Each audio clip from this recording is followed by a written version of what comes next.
दोस्तों, रोहित आज बहुत खुश था क्योंकि आज उसका एसएससी सीजीएल का रिजल्ट आया था। फाइनली कई सालों की जी तोड़ मेहनत के बाद आज वो एसएससी सीजीएल में सेलेक्ट हो गया था। काफ़ी अच्छे रैंक उसके आए थे और उसको एक्साइज इंस्पेक्टर मिला था। ये खुशी उसने अपने घर वालों को, अपने माता पिता को, सबको बताया था। लेकिन माता पिता का कहना था, बेटा घर पर आ जाओ, इस खुशी को सेलिब्रेट करते हैं क्योंकि तुमने कई सालों तक जी तोड़ मेहनत किया है, तब जाकर के ये सफलता तुम्हारे हाथ लगी है। घर पे आ जाओ, पूरे परिवार वालों के साथ, अपने गांव वालों के साथ, अपने मोहल्ले वालों के साथ इस खुशी को सेलिब्रेट किया जाए। इसी के लिए रोहित आज इलाहाबाद से ट्रेन पकड़ चुका था और अपने गांव भागलपुर जाने के लिए ट्रेन में बैठा होता है रोहित, और ट्रेन इलाहाबाद से प्रस्थान कर जाती है। रोहित के दिलो दिमाग में बस यही चल रहा होता है कि किस तरह से घर पे चल करके खुशी मनाया जाएगा। मेरे माता पिता कितने खुश होंगे, क्योंकि कई सालों से, तकरीबन 4 सालों से मैं इसी एसएससी सीजीएल की तैयारी कर रहा था। हर बार असफल हो रहा था, जिसकी वजह से मेरे माता पिता काफ़ी दुखी थे।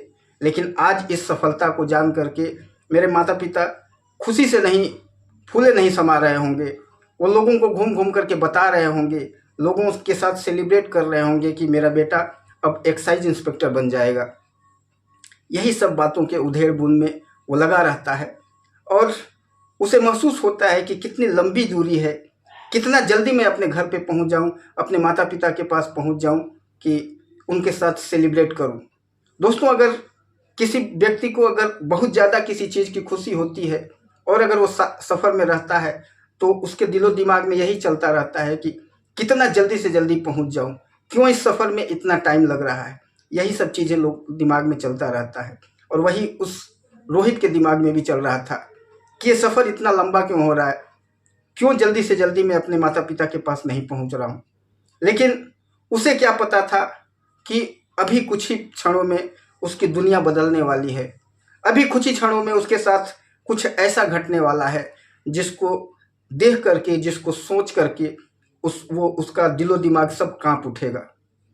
दोस्तों, रोहित काफ़ी खुशी से सफ़र में अपनी सीट पर, ऊपर वाले बर्थ पर सोया हुआ होता है और इन्हीं बातों के उधेड़ बुन में लगा रहता है।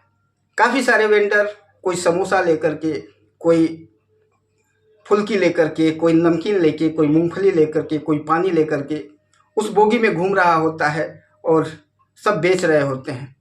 रोहित एक काफ़ी अच्छा और हेल्थ कॉन्शियस बच्चा होता है। वो इन सब चीज़ों की, ऑयली चीज़ों को नहीं खाता है, बाहर की चीज़ों को नहीं खाता है। वो ढूंढ रहा होता है कि कोई व्यक्ति ऐसा आए जो कोई फल लेकर के आया तो खाया जाए। तभी उस बोगी में एक महिला घुसती है जो कि अमरूद बेच रही होती है। जैसे ही वो घुसती है, चिल्लाना शुरू कर देती है कि अमरूद ले लो, अमरूद ले लो। कई सारे लोग अमरूद लेते हैं और यही कहते कहते वो रोहित के सामने से निकल जाती है, आगे बढ़ जाती है। और जैसे ही रोहित के कानों में ये अमरूद की बात आती है, वो आवाज़ देता है कि रुकिए, अमरूद दे दीजिए। जैसे ही वो आवाज़ सुनती है, फिर पीछे मुड़ करके आती है और कहती है, कौन भाई साहब, किसको अमरूद चाहिए। और ऊपर की तरफ देखती है क्योंकि रोहित ऊपर से ही आवाज़ लगाया था। जब ऊपर की तरफ वो देखती है और रोहित की नज़र जब उसकी तरफ जाती है तो दोनों एक दूसरे को देखने लगते हैं। रोहित के पैरों तले ज़मीन खिसक जाती है और कहीं यही हालत उस औरत का भी होता है। जब औरत उसको देखती है तो उसकी भी हालत ख़राब हो जाती है और जब रोहित उसको देखता है तो उसकी भी हालत ख़राब हो जाती है।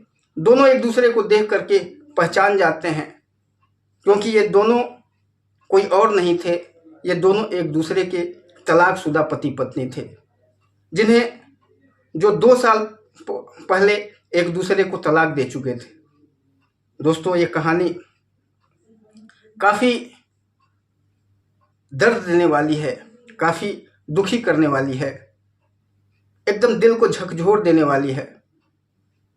इस कहानी में आगे बढ़ें उससे पहले मैं हूं सुधीर राय और स्वागत करता हूं आप सबका आपके अपने यूट्यूब चैनल क्राइम और साजिश में। दोस्तों, कहानी में आगे बढ़ने से पहले मेरा आप सबसे एक ही निवेदन है, एक ही विनती है कि अगर आप इस चैनल पर नए होंगे तो इस चैनल को सब्सक्राइब कर लीजिएगा, बेल आइकन को प्रेस कर लीजिएगा, वीडियो को लाइक करके अपने दोस्तों को शेयर कर दीजिएगा, क्योंकि आपका एक शेयर, आपका एक लाइक, आपका एक कमेंट और आपका एक सब्सक्राइब हमारे दिलो दिमाग में एक नई उत्तेजना भर देता है, नया जोश भर देता है, जिसके वजह से हम नई नई कहानियाँ लेकर आते रहते हैं। दोस्तों चलिए बढ़ते हैं कहानी की तरफ। रोहित जो बिहार के भागलपुर का रहने वाला होता है, काफ़ी पढ़ने लिखने में होशियार लड़का होता है। कई सालों से वो एसएससी सीजीएल का एग्ज़ाम का तैयारी कर रहा होता है। इलाहाबाद में, प्रयागराज में रह करके वो एसएससी सीजीएल की कोचिंग करता था और एसएससी सीजीएल की तैयारी करता था। उसका सपना था कि एक्साइज इंस्पेक्टर या इनकम टैक्स इंस्पेक्टर बनूं, और इस सपने को पूरा करने के लिए वो भागलपुर से प्रयागराज आ जाता है और प्रयागराज में आकर के एक्साइज इंस्पेक्टर की कोचिंग करने लग जाता है। ग्रेजुएशन ऑलरेडी वो पहले कर चुका था और अब एसएससी सीजीएल की तैयारी कर रहा था। कई साल हो चुके थे उसको, 2-3 साल हो चुके थे उसको एसएससी सीजीएल की तैयारी करते हुए, लेकिन वो बेचारा एसएससी सीजीएल क्वालिफाई नहीं कर पा रहा था। कहीं ना कहीं रुक जाता था, कहीं ना कहीं उसका रह जाता था, कभी कुछ मार्क्स से, कभी कुछ मार्क्स से, और फाइनली उसका सिलेक्शन नहीं हो पाता था।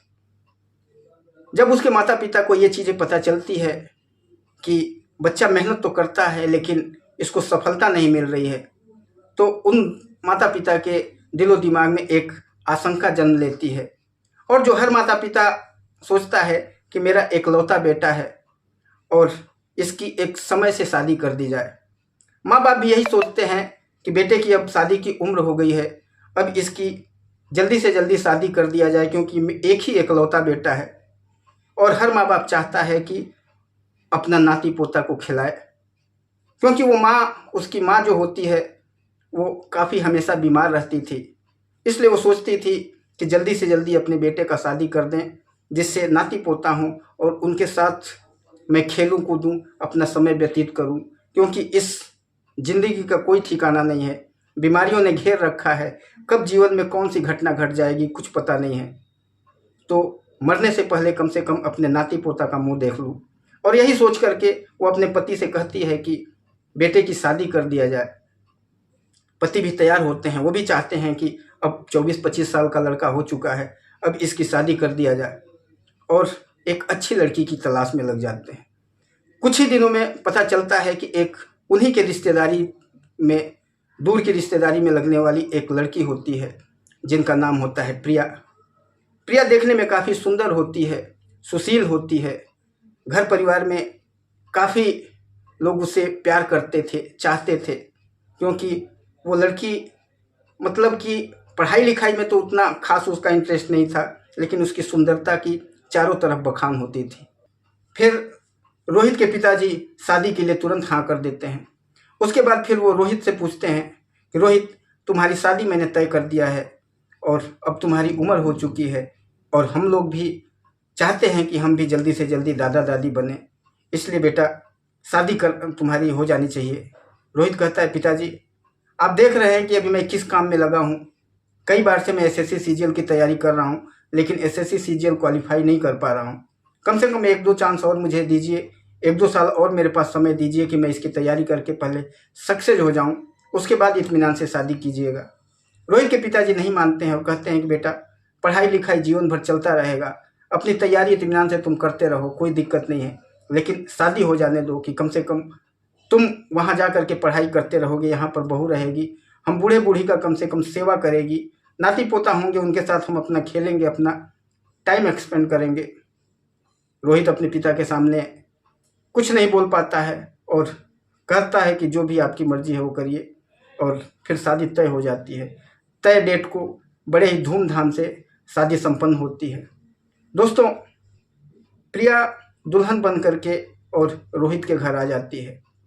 रोहित जब प्रिया को देखता है तो उसकी सुंदरता को देख करके, उसके रूप लावण्य को देख करके रोहित काफ़ी खुश होता है। उसके घर में भी काफ़ी खुशियाँ होती है। रोहित के माता पिता जब उसको देखते हैं वो भी काफ़ी खुश होते हैं, क्योंकि वो थी ही इतनी सुंदर। घर में काफ़ी खुशहाली होती है, हर काम वो घर का करती थी, घर में सब खुश होते थे। अब समय धीरे धीरे बीतता रहता है। अब रोहित को फिर से इलाहाबाद जाना होता है अपनी पढ़ाई की तैयारी के लिए। और फिर एक दिन रोहित अपने माता पिता से कह करके और इलाहाबाद के लिए निकल जाता है, अपने पत्नी से कह करके कि मैं जा रहा हूँ, क्योंकि मैं इलाहाबाद में रहता हूँ, मैं वहीं पर तैयारी करता हूँ। इस बार का एसएससी सीजीएल मुझे किसी भी तरीके से निकालना है, इसलिए मैं अब घर पे ज़्यादा टाइम एक्सपेंड नहीं करना चाहता हूँ और मैं कल निकल जाऊँगा। पत्नी कहती है ठीक है, आपका सबसे पहला जो काम है अपनी सक्सेस लीजिए, जो आपका दिलो दिमाग में जो चल रहा है, जिस चीज़ की आप तैयारी कर रहे हैं उसमें आप सफल होइए। बाकी जो पारिवारिक चीज़ें हैं वो तो ज़िंदगी भर चलती ही रहेंगी। और उसके बाद रोहित प्रयागराज चला जाता है, अपनी तैयारी करने लग जाता है। इधर प्रिया की कुछ और ही कहानी होती है। प्रिया का एक बॉयफ्रेंड होता है पहले से ही, और हमेशा प्रिया उस बॉयफ्रेंड से ही बात करने में लगी रहती थी। जब भी वहाँ से रोहित इसको कॉल करता है तो अक्सर देखता है कि इसका फ़ोन बिजी रहता है। वो अपने माता पिता से फ़ोन करके पूछता है कि इसका फ़ोन हमेशा बिजी रहता है, ये किससे बात करती है, आप लोगों को कुछ पता है? तो उसके माता पिता कहते हैं अरे बेटा, अभी अभी शादी करके आई है बेचारी, सहेलियों से, अपने माँ बाप से दूर हुई है, उनसे बात कर रही होगी, और किससे बात करेगी। लेकिन रोहित कहता है कि इतना बात कम से कम घर पे जब मैं फ़ोन कर रहा हूँ तो कभी भी तो फ़ोन इसका खाली होना चाहिए, जब भी करता हूँ तो हमेशा बिजी रहता है। ऐसे ही समय बीतता रहता है। कभी कभी जब इसके सास ससुर इसको देखते हैं प्रिया को कि ये बातें कर रही है, और उससे पूछते हैं कि किससे बात कर रही हो बेटी, तो कहती है कि उन्हीं से बात कर रही हूँ, आपके बेटे से बात कर रही हूँ, रोहित से बात कर रही हूँ। यह कह करके अपने सास ससुर को भी फुसला देती है। दोस्तों, समय बीतता रहता है। अक्सर वो हमेशा रात को 12-12, 1-1, 2-2 बजे तक अपने लवर से, अपने प्रेमी से बात करती रहती है। एक दिन 1-2 महीने के बाद रोहित घर आता है। जब घर आता है तो उसकी मोबाइल पर देखता है कि 3-4 मिस कॉल आया हुआ है, और वो मिस कॉल जब देखता है तो उसमें रोहित नाम से मिस कॉल है। अब वो रोहित सोचता है कि मैंने तो इसको फ़ोन किया ही नहीं, तो फिर रोहित कौन है जो इसको मिस कॉल कर रहा है, जो इसको कॉल कर रहा है। उस समय प्रिया बाथरूम में थी, उसके मोबाइल को उठाता है और जब मोबाइल को देखता है तो उसमें बहुत सारे चैट, बहुत सारे व्हाट्सअप कॉल, व्हाट्सएप मैसेजेस और मिस कॉल, काफ़ी सारी चीज़ें उसको दिख जाती है। और उसको देखने के बाद कोई भी व्यक्ति समझ जाएगा कि ये किसी और लड़कों से बात करती है। दोस्तों, वो जो रोहित के नाम से नंबर था उसको प्रिया ने अपने लवर के नंबर को अपने पति के नाम से सेव करके रखा था। और जब रोहित ये देखता है तो उस नंबर को अपने मोबाइल में नोट कर लेता है और अपने मोबाइल से डायल करता है। जब वो मोबाइल से डायल करता है तो जिस व्यक्ति के पास जाता है उससे वो पूछता है कि भाई आप कहाँ से बोल रहे हैं। तो जो वो बताता है, जो एड्रेस वो बताता है, वो प्रिया के गांव से थोड़ी ही दूरी पर होता है, तकरीबन 2-3 किलोमीटर के आसपास ही होता है। वो प्रिया के साथ, वो लड़का स्कूल में पढ़ता था, प्रिया के साथ उसका लव अफेयर था। और ये चीज़ें जब रोहित को पता चलती हैं, फिर वो लड़का उससे कहता है कि आप कौन बोल रहे हैं, किससे बात करना है। तो रोहित कहता है सॉरी भाई, गलती हो गया, मैं किसी और को डायल कर रहा था, रॉन्ग नंबर डायल हो गया, आपको चला गया। लेकिन रोहित के दिलो दिमाग में तो ये बैठ जाता है कि प्रिया किसी लड़के से प्यार करती है, किसी और को चाहती है और उसी से बातें करती रहती है। उसके बाद रोहित प्रिया को कहता है कि प्रिया, कोई तुम्हारे गांव में कोई और रोहित भी है क्या जिसको तुम जानती हो? तो प्रिया को तो पता ही नहीं था कि ये रोहित को कॉल भी कर चुका है, और वो कहती है कि नहीं, रोहित तो कोई नहीं है दूसरा, रोहित तो सिर्फ आपका ही नाम है। फिर रोहित उसको दिखाता है कि ये जो मिस कॉल है तुम्हारे मोबाइल में, 4-5 मिस कॉल आया है, ये किसका है? तो वो कहती है ये आपका ही मिस कॉल होगा, और दूसरा कौन हो सकता है? लेकिन फिर उसके बाद रोहित उसको जब वो नंबर दिखाता है और कहता है मैंने तो तुम्हें कोई मिस कॉल किया नहीं, मैंने तो कोई कॉल किया नहीं, मेरा नंबर तो कोई और है, ये नंबर कोई और है, इससे मैंने बात भी कर चुका हूँ, ये लड़का तुम्हारे गांव के पास का है। जब इतनी चीज़ें वो जान जाती है तो हक्का बक्का रह जाती है, और फिर अपना सिर नीचे करके और चली जाती है और कहती है आपके दिलो दिमाग में कोई फालतू का कीड़ा घुसा हुआ है, आपको शक का कीड़ा लगा हुआ है, जो आप मुझे, मेरे ऊपर शक कर रहे हैं। जबकि मैं कोई ऐसी नहीं हूँ। मैं बस सिर्फ आपको चाहती हूँ, आप ही मेरे पति हैं। मैं किससे बात करूँगी, मुझे क्या किसी से बात करने की ज़रूरत है।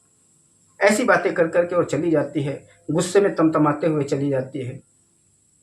फिर उसके बाद रात को जब रोहित उसके पास जाता है, उसे काफ़ी समझाता है और कहता है कि देखो, ऐसे बात मत करो, ऐसा काम मत करो, क्योंकि अब तुम्हारी शादी हो चुकी है। तुमने पीछे क्या किया है उससे मुझे कोई मतलब नहीं है, लेकिन अब हम दोनों पति पत्नी हैं, और अगर तुम पति को अपने धोखा दोगी तो इससे तुम्हारी भलाई नहीं होगी, और अगर मैं तुम्हें धोखा दूंगा तो इसमें भी बुराई है। इसलिए अब हम लोग पति पत्नी हैं, तो हमें एक दूसरे का साथ चाहिए, और एक दूसरे के लिए हम लोग को निश्चल प्रेम चाहिए, और तुम ऐसे किसी से बात मत करो। प्रिया काफ़ी गुस्सा हो जाती है और वहाँ से उठ करके चली जाती है और कहती है कि आपको बस यही सब फालतू की फिजूल बातें करनी है तो आप अपना करिए। उसके बाद प्रिया जाने के बाद अगले दिन से प्रिया का मूड बिल्कुल बदल जाता है। अब वो घर में काफ़ी अलग चीज़ करने लग जाती है।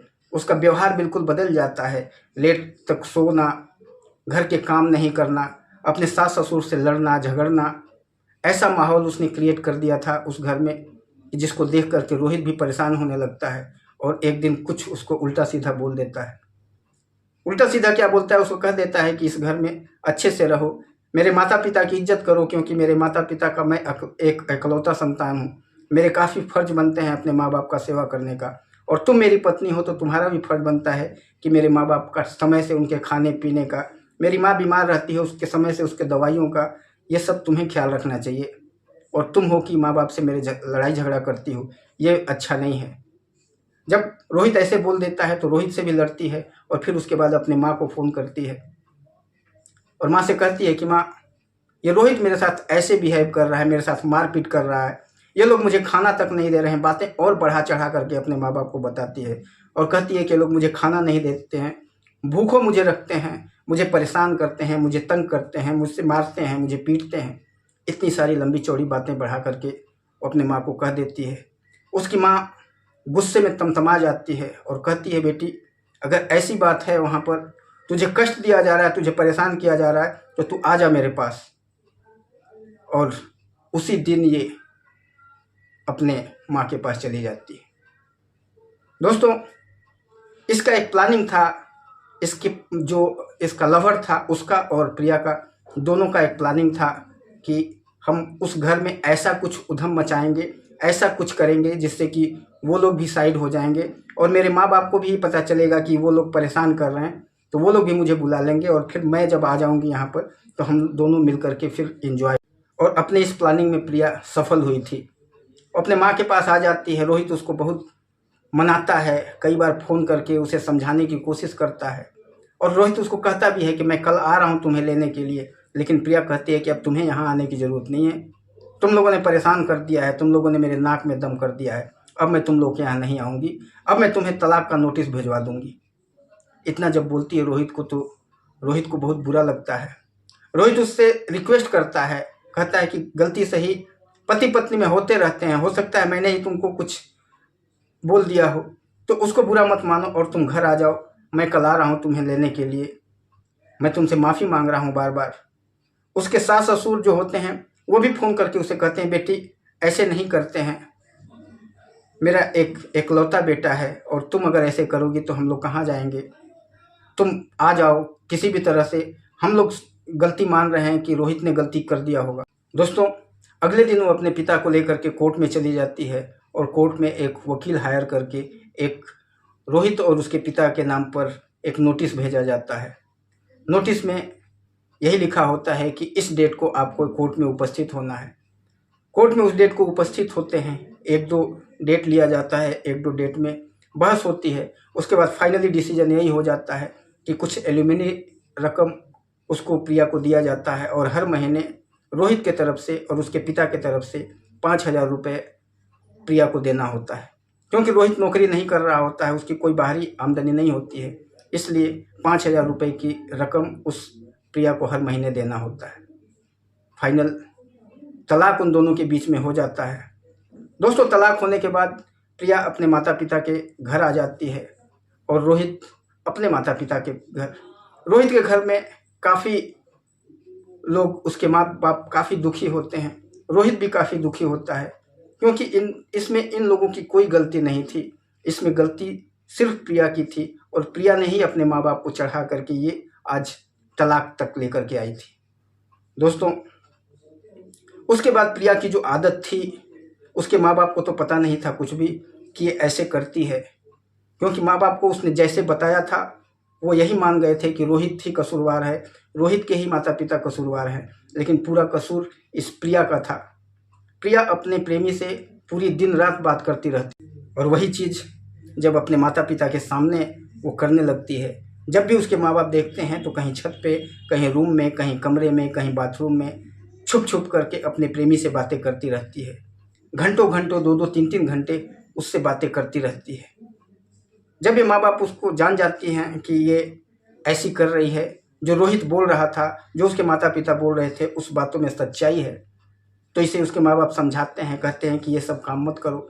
हमें पता चल चुका है कि हम लोगों से बहुत बड़ी भूल हो गई है, हम लोगों से बहुत बड़ी गलती हो गई है। कसूरवार तुम थी, लेकिन जो बेकसूर था रोहित और उसके माँ बाप, उन लोगों को कसूरवार ठहराया गया। कोर्ट भी एक एल्यूमिनी रकम भी उनसे लिया, और हर महीने 5,000 रुपये भी बेचारे दे रहे हैं। लेकिन गलती सरासर तुम्हारी थी। तुम अपने प्रेमी के प्रेम में पागल हो गई थी, और अपने पति को, ऐसे सीधे साधे पति को तुमने छोड़ दिया। दोस्तों, प्रिया अपने प्रेमी के प्यार में सचमुच बुरी तरह से पागल थी। वो पूरी दुनिया जहान को छोड़ना चाहती थी अपने उस प्रेमी के लिए। वो प्रेमी एक दरिंदा था, एक नालायक था, जो सिर्फ प्रिया के शरीर से प्रेम करता था, बाकी उससे कोई प्रेम नहीं। जब प्रिया देखती है कि मेरे माता पिता को ही मेरी सारी सच्चाई पता चल चुकी है, तो वो अपने प्रेमी को बताती है, और एक रात को अपने प्रेमी के साथ भाग जाती है। दोस्तों, उसका प्रेमी तो यही चाहता था कि वो भागे और उसको ले करके वो कहीं निकल जाए। और उस रात को जब वो भाग जाती है, तो उसका जो प्रेमी होता है उसको ले करके सीधे कानपुर पहुंच जाता है। कुछ दिनों तक कानपुर रखता है उसे, उसके साथ शादी विवाह कुछ नहीं करता है, जबकि पहले से उसको प्रिया को कह के रखा था कि जैसे ही तुम्हारे पति का तुमसे तलाक होगा, उसी दिन हम लोग शादी कर लेंगे। लेकिन वो शादी नहीं करता है। उसका रीज़न एक और था, क्योंकि वो जानता था, प्रिया भी जानती थी और उसका प्रेमी भी जानता था कि जिस दिन हम शादी कर लेंगे, उसी दिन ये जो 5,000 रुपये मिल रहा है उसके तरफ से वो बंद हो जाएगा। लेकिन उसे ये पता नहीं था कि शादी के अलावा अगर किसी के साथ वो भाग भी जाएगी, किसी के साथ घर छोड़ के भी भाग जाएगी, तब भी वो कोर्ट उस 5,000 रुपये को बंद कर देगा।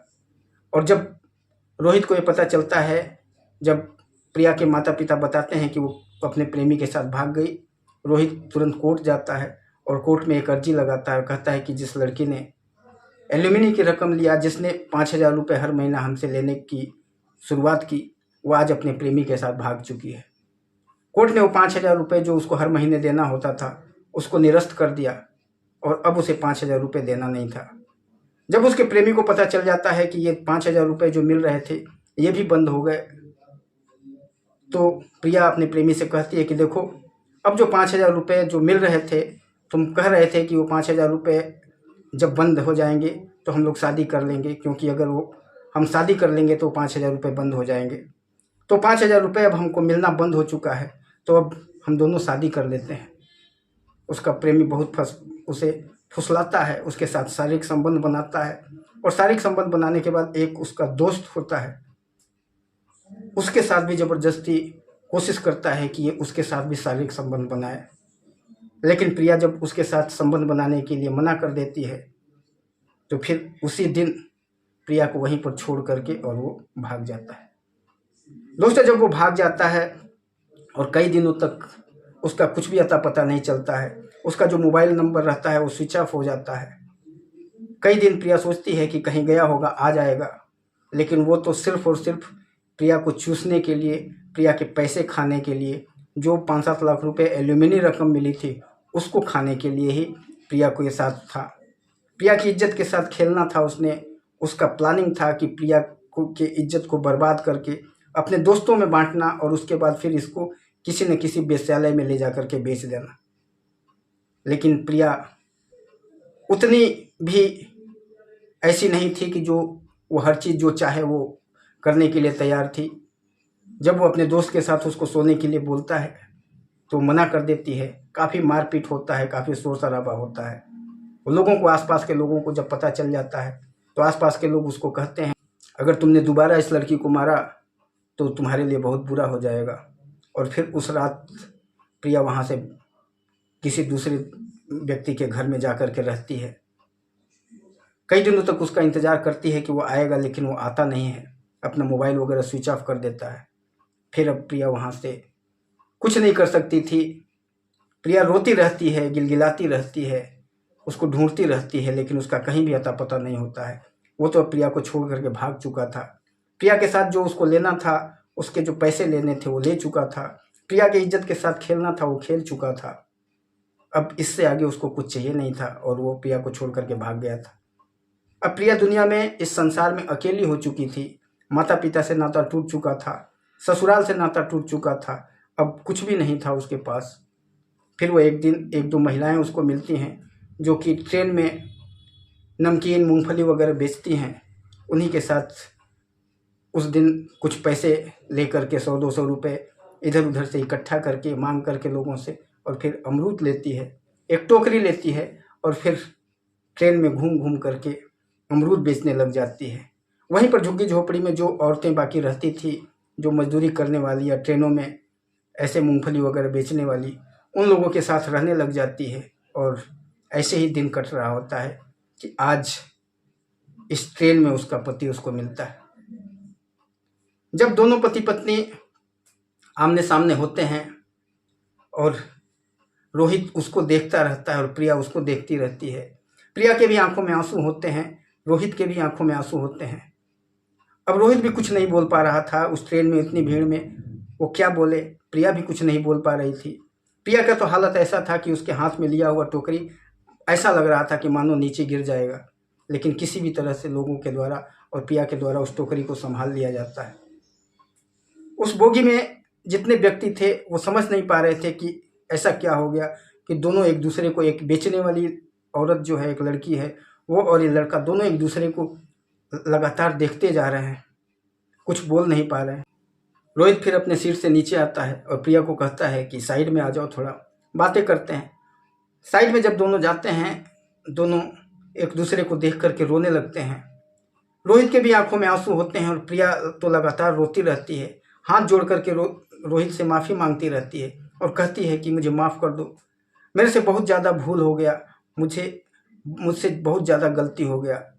मेरे उस जिससे मैं प्रेम करती थी उसकी वजह से मैंने तुम्हारे साथ भी बहुत गुनाह किया है, अपने माता पिता के साथ भी बहुत बड़ा गुनाह किया है, अपने सास ससुर के साथ भी किया है।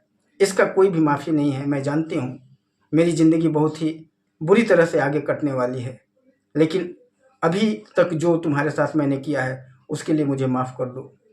रोहित कहता है कि वो सब बातें छोड़ो, तुम ये बताओ कि तुम अपने माता पिता के पास चली गई थी, तुम यहाँ कैसे पहुँच गई और ये क्या कर रही हो, क्यों तुम अमरूद बेच रही हो। तो वो सारी कहानी अपनी जो उसके साथ बीता हुआ था सब कुछ A to Z रोहित को बता देती है। रोहित वहाँ बैठे बैठे रोहित भी रोने लगता है और प्रिया तो लगातार रोती ही जा रही थी। रोहित कहता है कि ठीक है, चलो मेरे साथ, और फिर प्रिया को लेकर के सीधे अपने ससुराल में जाता है, उसके माता पिता के पास जाता है और कहता है कि ये है प्रिया आपकी। तो उसके माँ बाप प्रिया के कहते हैं कि इससे अब हमारा कोई भी रिलेशन नहीं है, इसको जहाँ जाना है चली जाए, ये हम लोगों की इज्जत को बर्बाद कर चुकी है। अब तुम ऐसा गलत मत करो, इसको मत ले आओ, या तो इसे पुलिस के हवाले कर दो। ये अपने प्रेमी के लिए अपनी इज्जत, हमारी इज्जत और आप लोगों की इज्जत, सबकी बर्बाद इज्जत कर दिया है इसने। ऐसी लड़की तो भगवान किसी को भी न दे। निसंतान आदमी रह जाए, लेकिन ऐसा संतान किसी को होना नहीं चाहिए। और उसके माता पिता रोने लगते हैं। उसकी माँ कलेजा फाड़ फाड़ करके चिल्लाने लगती है कि ऐसी बेटी जिसने हमारा पूरा नाक कटवा दिया, टोले मोहल्ले गांव समाज में हर जगह हमारी थू थू हो चुकी है। हर दिन लोग ताने मारते हैं और कहते हैं कि तेरी तो बेटी ही भाग गई, शादीशुदा बेटी थी, जिसका शादी तुमने किया था वो अपने दोस्त के साथ, अपने यार के साथ भाग गई, तुम्हारी क्या इज्जत है। लोग ताने मारते हैं और हम लोग उनकी तानों को सुनते हैं। तो ऐसी नालायक बेटी हमें नहीं चाहिए और उसको बाहर, घर से बाहर कर देते हैं।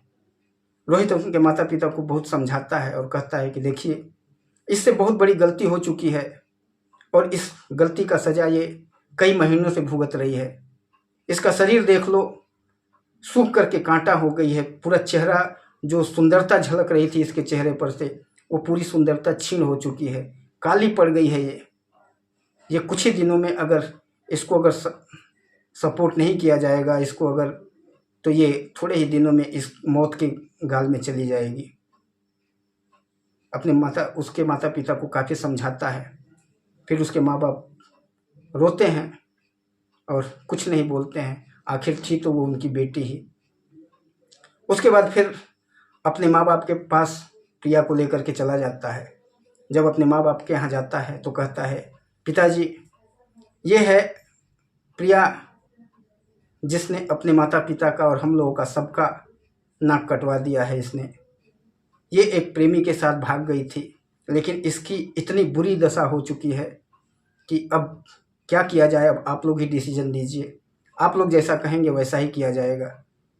तो उसके माँ बाप बहुत ही नेक इंसान होते हैं और कहते हैं, बेटा, अगर घर का भूला, जो सुबह का भूला अगर शाम को घर आ जाता है तो उसे भूला नहीं कहते हैं, उसे एक्सेप्ट कर लिया जाता है। आखिर ये तो हमारी बहू है, हमारे घर की इज्जत थी। इसने जो भी किया, हमारी बेइज्जती जो भी कराया, हमारी नाक जो भी कटवा दिया इसने, लेकिन अब इसको ऐसे छोड़ने से तो और भी बेइज्जती है। इसको एक्सेप्ट कर लिया जाए। और रोहित भी यही चाहता था, क्योंकि रोहित भी उसे दिलो जान से प्यार करता था। रोहित भी वो सारी चीज़ें भूल जाना चाहता था जो भी उसने किया, और उसे एक्सेप्ट करना चाहता था। बस चाहता था कि उसके सास ससुर, उसके माता पिता इसको एक्सेप्ट कर लें। सास ससुर भी एक्सेप्ट कर चुके थे और उसके माँ बाप भी उसको बहू के रूप में स्वीकार कर लेते हैं। प्रिया अपने माँ बाप को, अपने सास ससुर को पकड़ पकड़ करके रोती रहती है, उनके पैरों पर गिरती रहती है और कहती है कि मैं माफ़ी के लायक तो हूँ नहीं, लेकिन अगर हो सके तो किसी भी तरीके से एक बेटी, एक नादान बेटी समझ करके माफ़ कर दीजिए। और फिर उसके माँ बाप उसे उठा करके, उसके सास ससुर उसे उठा करके गले लगा लेते हैं और कहते हैं कि तू मेरी बेटी ही नहीं, तू मेरी बहू ही नहीं, मेरी बेटी है। और बेटी की गलतियों को माँ बाप इग्नोर करते हैं, माफ़ करते हैं, और हम लोगों ने तुझे माफ़ कर दिया। बशर्ते कि रोहित क्या चाहता है। जब रोहित की तरफ उसके माँ बाप देखते हैं और जब प्रिया रोहित की तरफ देखती है तो रोहित गमगीन था, रोहित के आंखों में आंसू थे। प्रिया को जैसे ही देखता है उसकी आंखों से झरझर आंसू बहने लगते हैं और वो लंबे कदम चल करके और प्रिया को अपने बाजुओं में भर लेता है और कहता है कि कहाँ गुम हो गई थी तुमने जाते समय एक बार भी नहीं सोचा कि तुम्हारा पति तुम्हें कितना प्यार करता है। और इतना कहने के बाद दोनों पति पत्नी रोने लगते हैं और दोनों एक दूसरे को बाहों में भर करके और फिर 7 जन्म तक नहीं छोड़ने का कसम खाते हैं। दोस्तों, दोनों पति पत्नी मिल जाते हैं, परिवार एक हो जाता है और उसके बाद उनके जीवन की खुशियों का कोई ठिकाना नहीं होता है, क्योंकि अब रोहित एक एक्साइज इंस्पेक्टर बन चुका था। अब वो बेरोजगार नहीं था, पैसे रुपए की कोई कमी नहीं थी उसके पास, और अब उसको अपनी पत्नी भी वापस मिल चुकी थी। दोस्तों, पति पत्नी एक हो जाते हैं, खुशियों का माहौल होता है, परिवार काफ़ी खुशीपूर्वक अपना जीवन निर्वाह कर रहा होता है। आने वाले 1 साल में उनके घर में एक नन्ही सी छोटी सी गुड़िया का जन्म होता है और माता पिता सब खुशी से झूम उठते हैं। दोस्तों, आपको ये कहानी कैसी लगी? अगर कहानी अच्छी लगी होगी तो इस वीडियो को लाइक कर दीजिएगा, चैनल को सब्सक्राइब कर लीजिएगा। फिर मिलेंगे किसी और वीडियो में, तब तक के लिए नमस्कार।